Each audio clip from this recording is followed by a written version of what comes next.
এবার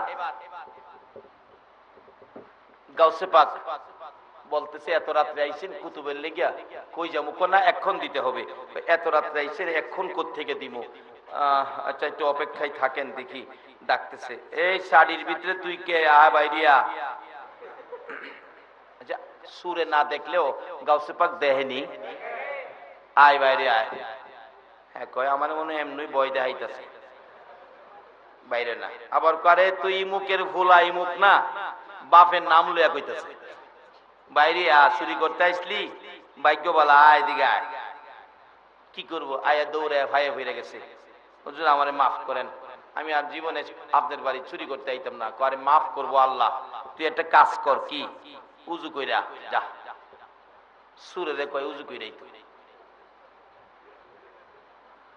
সুরে কয় উজু কইরা আয়া, উজু কেবল লেগে যায় লই না, খালি গর্তে বাইরিছে যাই। আর আমার ধরে রাখতে পারবো, গর্তে তো বাইরে আই পড়ছি। দিছে দৌড়, দৌড় দিছে, খালি মাঠ যাইবো গা, গিয়া টিনের বেড়াত ফট লাগে, ভাম গেরাম, এইদিকে দৌড় দিছে টিনের বেড়া। গাউসে পাক হাসে, আরে পাগল যাইস না। কি বলেন, ওলিদের একটা কেরামত আছে না?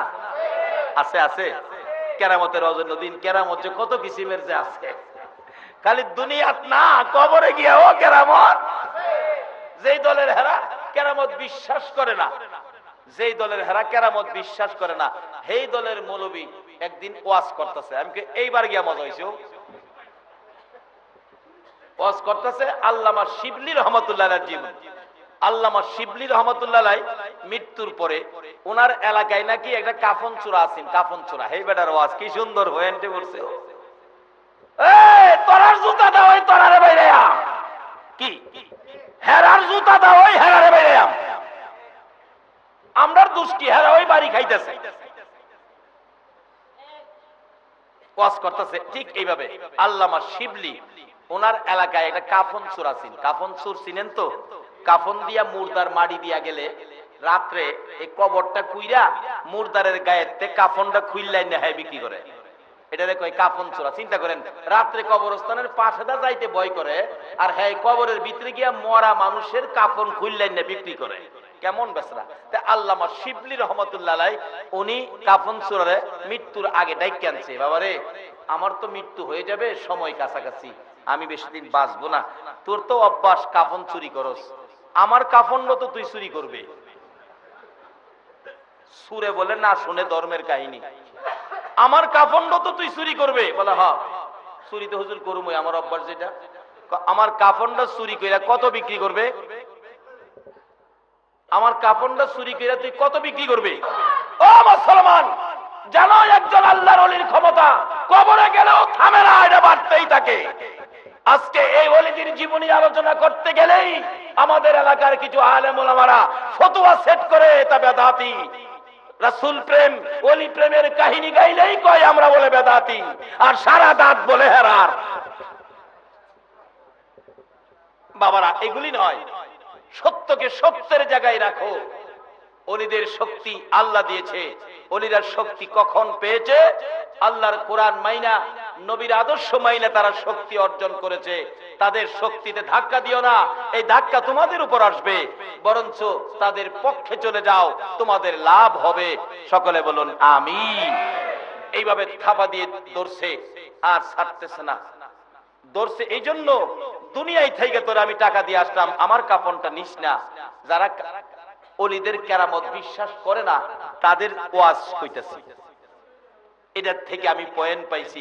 মাশাআল্লাহ, যে এলাকায় হেরার এলাকায় ওয়াজ পরে পরে এইটা দিয়ে ওই হেরারে মাইর দেই, ওহন আর কথা কয় না। এবার ধরে রাখছে, অনেকক্ষণ পর ছেড়ে দিছে। হ্যাঁ মাগো মাগো করে কান্নাকাটি করে উঠছে। ওইটা রাত্রে গভীর তো, বাড়িতে গেছে, যাওয়ার পরে জ্বর আইসা গেছে। পরের দিন সকালবেলা ওই কাফন চূড়ার মৃত্যু হয়ে গেছে। আল্লাহ বলছে আমার ওলিদের সাথে যারা বেয়াদবি করবে আমি তাদের বিরুদ্ধে যুদ্ধ ঘোষণা করব। আল্লাহর সাথে কি যুদ্ধ করে আপনারা কেউ পারবেন? গাউসে পাকের জীবনীতে ইবাদত ছিল বিদায়, ইবাদতের মধ্যে দাঁড় করাইছে সুর বেড়ারে, 2 রাকাত নামাজ পড়। হ্যাঁ হুজুর আমি নামাজ পড়তাম। আরে বেটা কথা কইতে নামাজ, হুজুর আমি নামাজ জানি না। আরে বেটা কারো কেমনে বলুন, আরে দাঁড়া।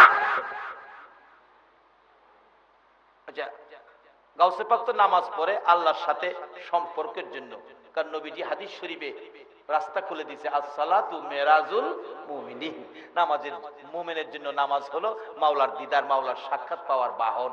এক রাকাত নামাজ। আল্লাহ কয়, বন্ধু তোমার লগে যেমন মেরাজে রফরফ বুরাব পাটায়া দেখা করছিলাম, আর তোমার উম্মত যদি 2 রাকাত নামাজে খাড়ায়, 1 রাকাত নামাজ রফরফ বানাবো আর 1 রাকাত নামাজ বুরাক বানাবো, আমি মাওলার দিদার দেখাইয়া দেব। সেই একমাত্র মাওলার দিদারের জন্য একমাত্র বস্তু হলো নামাজ, নবীর শিক্ষায়। এই নবীর শিক্ষায় শিক্ষিত হওয়া আমাদের দরকার আছে কিনা বলুন? কেন নবীর শিক্ষায় শিক্ষিত হবেন না? আমার নবী আপনার আমার জন্য 63 বছর জিন্দেগি কত কষ্ট করেছে, কত ব্যথায় নবী ব্যতীত হয়েছে, কত দুঃখ। মা আয়েশা সিদ্দিকার জীবনী খুললে পাওয়া যায়। মা আয়েশা প্রশ্ন করেছিলেন, ইয়া রাসূলুল্লাহ, জীবনে কতদিন কত জায়গায় মার খেয়েছেন, কোন দিনের মায়ের আপনার কাছে বেশি কষ্ট মনে হয়েছে, দুঃখ লেগেছে বলুন? আমার নবী চোখের পানিগুলো গাল বেয়ে বেয়ে জর্জর করে ছেড়ে দিলেন। আয়েশা রে, মায়ের কথা মনে করিস না রে আয়েশা, সবচেয়ে বেশি কষ্ট রে তাইবের জমিনের যুবকদের মাইরে পেয়েছি। আমার নবী কিছুক্ষণ চুপ করে থেকে আবার বললেন চোখের পানি ছেড়ে দিয়ে, তাইবের জমিনের মায়ের কথা, তাইবের জমিনের দুঃখের কথা, কষ্টের কথাও আমি নবী বুইলা যায় রে যখন আমার গুনাহগার উম্মতের কথা মনে হইয়া যায়। কেন নবী মনে করবেন না? মা আয়েশা সিদ্দিকা বলেন, আমার নবী তাইবের জমিনের মায়ের কত ব্যথা কত কষ্ট আমি একদিন প্রশ্ন করেছিলাম। আমার নবী গোসল করে হুজরায় ঢুকলে অনুমতি চাইলাম, ইয়া রাসূলুল্লাহ অনুমতি দেন আপনার চেহারা মুবারকে তোল মালিশ করব। তোল মালিশ করার জন্য যাইয়া দেখি আমার নবীর চেহারা এত সুন্দর চোখ ফিরানো যায় না। এই সুন্দর চেহারার মাঝে মাঝে কালো কালো দাগ, বসন্তের দাগের মতো চামড়ার ভিতরে গর্ত হয়ে আছে। মা আয়েশা হাত বুলাইয়া বুলাইয়া দাগগুলোর মধ্যে চিহ্নিত করে আঙ্গুল দিয়ে চাপা দিয়ে ধরে ধরে বলতেছেন, হুজুর হুজুর গো, এই সুন্দর চেহারা এর দাগগুলো কিসের? আমার নবী চোখের পানি ছেড়ে দিলেন, আয়েশা রে, ও আয়েশা, সব কথা আমাকে প্রশ্ন কইরা জিগাইও, এই দাগের কথাগুলো আমারে জিগাইও না। এই দাগের কথা মনে হইলে আমার কলিজা মানাইতে পারি না। রে আয়েশা, এই দাগগুলো হলো তাইবের জমিনের যুবকদের পাথরের আঘাতের দাগ। আয়েশা রে, বিনা অপরাধে, বিনা দোষে, বিনা কারণে, কোনো দোষ করি নাই, কোনো ব্যথা দেই নাই, কারো কোনো ক্ষতি করি নাই রে আয়েশা, বিনা অপরাধে বিনা দোষে রে যুবকেরা আমাকে চারদিক ঘেরাও করে মারতে মারতে সমস্ত শরীর ক্ষত বিক্ষত, একবার নয়, দুইবার নয়, 3 বার করে আমাকে বেহুশ করে ফেলেছে। আমি রক্ত মাখা 2টা হাত বাড়াইয়া বলেছিলাম, এরে যুবকেরা, আমারে কোন অপরাধে মারো, আমারে কোন দোষে মারো, আমি কি ক্ষতি করেছি, কেন তোমরা আমারে মারতেছো? তোমরা এইভাবে আমারে আর মাইরো না, আমি সহ্য করতে পারি না রে যুবকেরা। তোমাদের কি মায়া লাগে না, দয়া লাগে না? তোমরা শুনো আমার দুঃখের কথা। যুবকেরা রে, আর মারিস না, আমার মা নাই, আমার বাবা না। আরে আয়েশা কোন কথাই শুনলো না রে, এইভাবে আমাকে মারতে মারতে 3 বার করে বেহুশ করেছে। ওই পাথরের আঘাতের দাগগুলো আমার চেহারায়। মা আয়েশা সিদ্দিকা বলেন, ইয়া রাসূলুল্লাহ, এই দাগগুলো যদি তাইবের জমিনের যুবকদের পাথরের আঘাতের হয়, নবী গো আমি জানি আপনার দোয়া আমার আল্লাহ কবুল করেন, একটু দোয়া করুন দাগগুলো যেন পরিষ্কার হয়ে যায়। আমার নবী কান্দে, রে আয়েশা, এই দাগ আমি দোয়া করে পরিষ্কার করব না রে, এই কষ্টের দাগ আমি রেখে দিলাম রে আয়েশা। হাসরের জমিন যেদিন কায়েম হবে, আদা দুপুরে সূর্য নেমে আসবে, সূর্যের তাপে মাথার চার ফেটে, নাকে মুখে কানে দিয়ে মগজ গলে গলে বাহির হবে। ওই দিন আমার উম্মতেরা রে আয়েশা, ওই বিপদের দিনে নবী কই, নবী কই কইয়া চিৎকার মারবে। ওই চিৎকার আমি ছাড়া আমার উম্মতের কেউ শুনবে না। আয়েশা রে, ওই চিৎকার শুনে আমি নবী আমার বিপদগামী উম্মত গুলো লইয়ারে এক একটা দাগের বিনিময় কোটি কোটি গুনাহগার উম্মতের নাজাতের দাবি করব।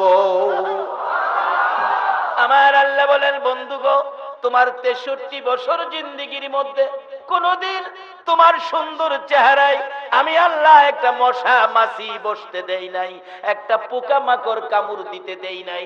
ওই সুন্দর চেহারার পাথরের আঘাতের দাগগুলো উম্মতের নাজাতের জন্য রেখে দিলা।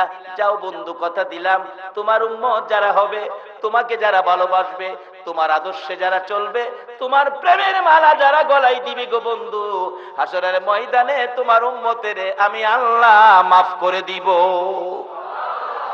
এরে বাবা যুবকেরা, ওই নবীর কথা শোনার জন্য, নবীর আদর্শ লইয়া যারা ওলি হয়েছে তাদের কথা শোনার জন্য, নবীর ভালোবাসায় যারা এই পর্যন্ত বসে আছো, আমার মন বলে তোমাদের জন্য আমার নবী ফুলসিরাতের ঘাটে বসে থাকবে। কে আপনারা মাহফিলের আয়োজন করেছেন? কে কোন মা আপনাদেরকে পেটে রাখছে? কারা এই রাত পর্যন্ত সময় দিয়েছেন? অবশ্যই আপনাদের জীবন ধন্য হবে, ভাগ্য ভালো হবে। ওলিদের রুহানি ফয়েজ আমার নবীর দিদার নসিব স্বপ্ন যুগে হয়ে যাবে ইনশাআল্লাহ। আসুন, আমি শেষ পর্যায়ে চলে গেলাম। এবার গাউসে পাকের আলোচনা দিয়ে আমি শেষ করতে যাচ্ছি। গাউসে পাক আল্লাহর ওলি ডাকতেছেন নামাজের বিছনায়, দাঁড়া বেটা দাঁড়া। দাঁড়াইছে কোন? তো আমরা তো নামাজে দাঁড়াই আল্লাহরে খুশি করতাম, নবীরে পাইতাম। এই সূরা বেটা তো নামাজে দাঁড়াইছে কি আল্লাহ খুশি করতো? জান্ডা বাঁচাইবার লাগিয়া। হ্যাঁ, নামাজে দাঁড়াই কই কেমনে যে যাইতাম বাড়িতে আজগা, কপালে কি বাড়ি নাই? এদিক দেখাই চিন্তা করে জান বাঁচাইতো, আর গাউসে পাক দুইটা হাত তুলছে, আল্লাহ আল্লাহ গো, আমি আব্দুল কাদের সুরের নামাজের বিছনা দাঁড় করাইছি, আমি যদি একটা সুরের নামাজের বিছনা টানতারি, আচ্ছা একটা সুরের নামাজের বিছনা আইনা যদি ভালো করতে পারে, তা আল্লাহর ওলি কি কাজটা খারাপ করলো না ভালো করলো? তাহলে তাদের জীবনী সমাজে আলোচনা করলে কি সমাজের উপকার হবে না ক্ষতি হবে? এক কিসিমের লোকের আছে এগুলিও মানে না, বেদাত বলে, বেদাত খালি কয় বেদাত। আপনাদের চট্টগ্রামে কম, কারণ চট্টগ্রামে এই কথা কই না কম, আমাদের এলাকায় এগুলি নিয়ে বহু ধাক্কা ধাক্কি হয়, বেদাত বেদাত। তা আমি আবার স্টেজ উঠতে বাবারা, বেদাত শুনলে আপনারা আতঙ্ক করেন না, বেদাত মারাত্মক কিছু না। বেদাত শব্দের অর্থ হলো নতুন কাজ। কি অনেক জিনিস সহজ হয়ে গেছে না? এমনি তো বেদাতকে মন হয়ে যে করে যে জল্লা বুঝা শেষ বেহেস পাইতো না, জাহান্নামও গেছে গা, মানে করে একবারে শর্টকাট দিলা। আমি বললাম যে আতঙ্ক হইেন না, বেদাত মারাত্মক কিছু না। বেদাত শব্দের অর্থ নতুন কাজ। বললাম যে ভাই ওয়াজ করে বেদাত, এই বাইরে কইেন এই তার বডির মধ্যে জামাটার মধ্যে 17টা বেদাত। এইভাবে সিলি দিয়ে নবীজি নবীর আমলে যেগুলি ছিল না, নবীর পরে যেগুলি বাইরেছে এটিও বেদাত। আচ্ছা নবীজির আমলে মাইক ছিল, মাইক মাইক দিতে বেটা ওয়াজ করতেছে, বেদাত কইতাছে, হ্যাঁ আগে দি 14 নম্বরের বেদাত সামনে লয়ে লইছে। চিন্তা করছেন নি? এই সাধারণ মানুষের আইনা এই বেদাত বেদাত কইয়া একটা বিভ্রান্তির মধ্যে ফেলাই দিছে। এই আজকে ক্লিয়ার হন, বেদাত কিছু না, বেদাত আতঙ্কের কিছুই না। বেদাত শব্দের অর্থ নতুন কাজ। এই মাইকটা দা ওয়াজ করুন, এটা তো বেদাত। এই যে ভিডিও করতেছে ক্যামেরা দিয়া, এটাও তো বেদাত। পিজের রাস্তাটা হাঁটেন, এটাও বেদাত। রিক্সা তুডুন বেদাত, সিএনজি তুডুন, ওখানে নতুন বেদাত হলো গ্যাসের গাড়ি তুডুন। যেই মৌলবী গ্যাসের গাড়ি তুইটা ওয়াজ করতে কইব বেদাত, এই মৌলবী রাজি হইলেন না, তুমি হলো সবচেয়ে বড় বেদাত। এই যে ফ্যানের বাতাস খাইতেছেন, এটাও তো বেদাত। নবীর আমলে এই ফ্যান ছিল? এক কথাই বুঝাইলাম, নবীর আমলে যেগুলি ছিল না, নতুন যেগুলি এখন আবিষ্কার হয়েছে, এটাই বেদাত। একটা হইলো বেদাতে সাইয়া, একটা হইলো বেদাতে হাসানা। একটা লাভজনক বেদাত, একটা হইলো গুনাহজনক বেদাত। লাভজনক বেদাত হইলো বেদাতে হাসানা, যেটা এই বেদাত। মাইক, তারপরে পাকা কিতাব বাইন্ডিং, ফ্যান, গাড়ি, রাস্তা, পিজের রাস্তা, এই সমস্ত সবগুলি হইলো লাভজনক। অর্থাৎ এই বেদাতে গুনাহ হয় না, এই বেদাতে জান্নাত পাওয়া যায়। গুনাহ হয় ওই বেদাতে যে বেদাতগুলি নেক কাজ মনে করে কিছু ভাইয়ের আছে, নাচানাচি, মদ গাঞ্জা, ঢোল ঢাঙ্কর এগুলি বাজাইয়া নামাজ রোজা নাই, ভালো কথা নাই, ভালো নসিহত নাই, সমাজের ভালো কাজ নাই, এই যে হেইগুলি করে, হেইগুলি হইল বেদাত। এই বেদাতে মানুষকে জাহান্নামে নিবে। কিন্তু আমরা যেটা করি, নবীর শান ও মান, হেরা তো হেরারে বেদাত কয় না, হেরারে বেদাত কয় না। নবীর শান ও মান গাইলে এই তান দেয় হেরা বেদাত কইব। হেরা যে হেরার বড় হুজুরের নামে শান ও মান গাইতেছে, ইমুকে আসছে, রাজপথ কাঁপছে, এটা বেদাত হয় না। কষ্ট লাগে ভাই সাহেব, দুঃখ লাগে। নিজের কানে শুনেছি স্লোগান, ইমুকে আসছে, রাজপথ কাঁপছে। পায়খানা করলে উজু নষ্ট হয়, বাতাস বেরোলে উজু নষ্ট হয়, এই বেলা আসলে রাজপথ কাঁপে। যার উসিলায় কুল কায়নাত, যার প্রস্রাবকে শুধু প্রস্রাব বলা যায় না, প্রস্রাব মুবারক বলতে হয়। যে নবীর প্রস্রাব খেয়ে ফেললে জাহান্নামের আগুন হারাম হয়, এই নবীর আলোচনা করলে বেদাত হয়। আর পায়খানার প্রশংসা করলে বুঝি রাজপথ কাঁপে। দুঃখ লাগে ভাই সাহেব, কষ্ট লাগে। এগুলি নয়, সঠিক জিনিস সাধারণ মানুষের কাছে পৌঁছে দাও, এ হলো আলেম ওলামাদের দায়িত্ব। আল্লাহ আমাদেরকে বুঝ দেখ, সকালে বলুন আমিন। বাবার আসুন, গাউসে পাকের জীবনী, গাউসে পাকের মতো একজন ব্যক্তি আর কি পৃথিবীতে জন্ম হবে? কেন তাকে হিংসা করা হয়? কেন তার শান ও মানকে বাধা দেওয়া হয়? এবার ডাকতেছে সুরা বেড়ারে না খাড়া করছে বিস্তার, হাত তুলছে, আল্লাহ আমি আব্দুল কাদের সুরকে নামাজ পর্যন্ত, নামাজের বিছনা পর্যন্ত আনছি। আমি আব্দুল কাদের যদি সুরের নামাজের বিছনা পর্যন্ত আনতে পারি, তুমি কি তারে কুতুব বানাইতে পারো না? আমি আব্দুল কাদের যদি একটা সুরের বিছনা খাড়া করতে পারি, তুমি কেন তারে কুতুব বানাইতে পারো না? কিছুক্ষণ পর আওয়াজ এসে, আব্দুল কাদের আমি তাকে কুতুব হিসাবে কবুল করে নিলাম। তে অলির দরবারে গিয়া লাভ হয় না লস হয়? সুর গেলে কুতুব হইয়া বাইর হয়। এই অলিদের সাথে সম্পর্ক, অলিদের স্মরণে মাহফিল, অলিদের পক্ষে থাকা আমাদের দরকার আছে কিনা বলুন? আল্লাহ আজকের মাহফিল সহ আমাদের সকলকে কবুল করুন, সকলে বলুন আমিন। আজকের আলোচনা আমাকে সহ সকলকে আমল করার তৌফিক দান করুন, সকলে বলুন আমিন। এটা ডাক দেন না, আল্লাহুম্মা আমিন। ও মা বোনেরা, দোয়াই শরীক হও গো, বরিশ্বরের মাহফিল তো বিদায় হইয়া যায়। ও বরিশ্বরের মা বোনেরা, মাহফিল দি বিদায় হইয়া যায়। রব্বুল আলামিন বরিশ্বরের জমিনে আল্লাহ আশিকে ওলি, আশিকে রাসূলগণকে নিয়ে তোমার শাহী দরবারে হাত বাড়াইলাম। মাউত একবারে খালি হাত বাড়াই নাই। তুমি যার প্রেমে কুল কায়নাত সাজাইছো, যার উপর 24 ঘন্টা দুরূদ ও সালাম পাঠ করতেছো, ওই নবীর উপর দুরূদ ও সালাম মদিনা পাঠাইছি গো আল্লাহ। আমাদের দুরূদ ও সালাম গুলো পাখির মতো উড়াইয়া উড়াইয়া দয়ার নবী মায়ার নবীর কদম মুবারকে পৌঁছাইয়া দাও। দুরূদ ও সালাম উসিলা করে, আজকের মাহফিল উসিলা করে আমরা যারা হাত বাড়াইছি, আমাদের তামাম জিন্দেগীর গুনাহগুলো ক্ষমা করে দাও মাবুদ। আমরা জানি না কিভাবে ডাকলে আমরারে ক্ষমা দিবা, আমরা জানি না কিভাবে ডাকলে তুমি খুশি হইবা। তোমার নবীর উপর দুরূদ সালাম মদিনা পাঠাইয়া গাউসে পাকের জীবনী আলোচনা শেষ করিয়া তোমার শাহী দরবারে হাত বাড়াইছি। আল্লাহ গো, তোমার নবীর উপর দুরূদ ও সালাম গাউসে পাকের জীবনীর উপর উসিলা করে আমরা যারা হাত বাড়াইছি, আমাদের তামাম জিন্দেগীর গুনাহগুলো ক্ষমা করে দাও। ই আল্লাহ, কে কত গুনাহ করেছি তুমি যদি হিসাব জিগাও গো, আমরা কেউ হিসাব দিতে পারবো না। শুধু শুধু লজ্জা পাবো। আমরা আখিরি নবীর উম্মত, লজ্জা দিলে তোমার কি লাভ হবে গো আল্লাহ? লজ্জা দিও না। কার জীবনে কত গুনাহ হিসাব জিগাইও না। কে মেয়ে, কে পুরুষ, কে যুবক, কে বুড়া, কাউরে কিছু কইও না। এই মাহফিলের উসিলায় আমরারে তুমি মাফ করে দাও। ইয়া আল্লাহ, মা বাবা যারা দুনিয়াতে আছে হায়াত বাড়িয়ে দাও। মা বাবা কেমন জিনিস পূজার তৌফিক ছেলে মেয়েদেরকে দান করে দাও।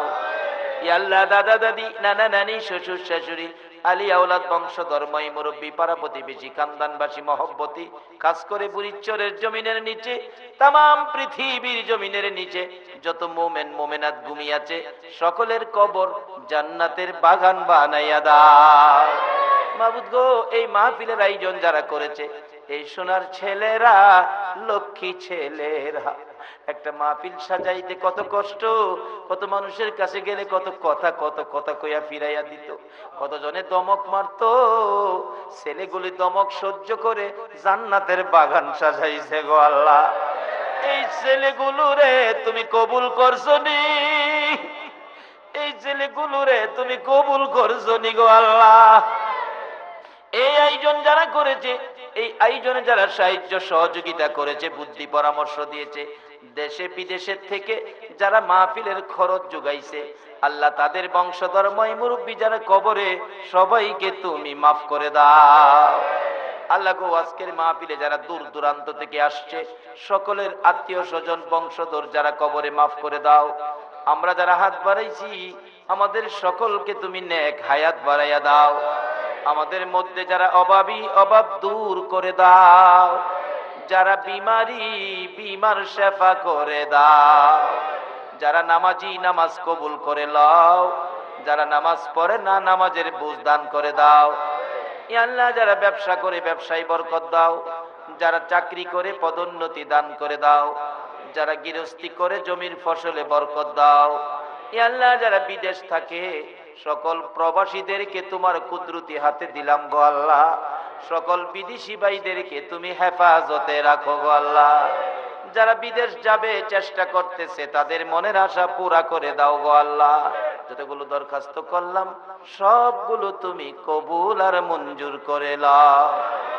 সাল্লাল্লাহু তাআলা আলা খায়রি খালকিহি মুহাম্মাদি ওয়া আলা আলিহি ওয়া আসহাবিহি আজমাইন বিহাক্কি লা ইলাহা ইল্লাল্লাহু মুহাম্মাদুর